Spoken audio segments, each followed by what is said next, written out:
ମୁଁ ଯେଉଁ କବିତା ଆବୃତ୍ତି କରିବାକୁ ଯାଉଛି ତାହା ହେଲା କବି ମାନସ ଦାସଙ୍କ କବିତା ନୀରବର ଗୀତ ଭିତରକନିକା। ନୀରବର ଗୀତ ଭିତରକନିକା।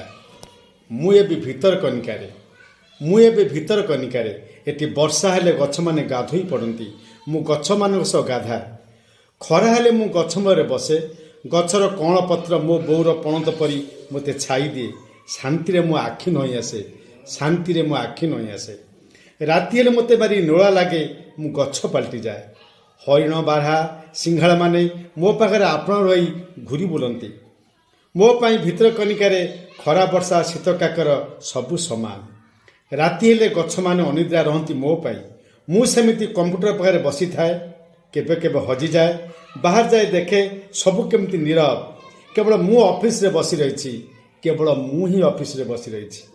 କେବେ ଅନ୍ଧାର ଆକାଶରେ କେବଳ ତାରା।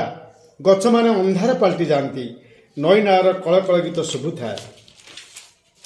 କେବେ ଜହ୍ନ ଉଠେ ଭିତରକନିକା ଭିତରେ। ଜହ୍ନ ଆଲୁଅରେ କଇଁଛ ହେଚେରି ବିଶାଳ ନୀଳଗିରି ଗଛ ଭାରି ସଫା ଦିଶେ। ନିରୋଳାରେ କିଛି ଚଢ଼େଇମାନେ ଖିଚିରିମିଚିରି କରୁଥାନ୍ତି। କେବେ କେବେ ଅନ୍ଧାର ରାତିରେ ମୁଁ ଘୁରୁଥାଏ।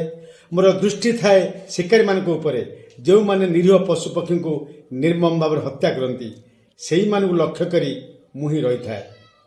ଆସ ଆମେ ସମସ୍ତେ ଭିତରକନିକାକୁ ଭଲ ପାଇବା। ଆଗାମୀ ମଣିଷଙ୍କ ପାଇଁ ସାଇତି ରଖିବା।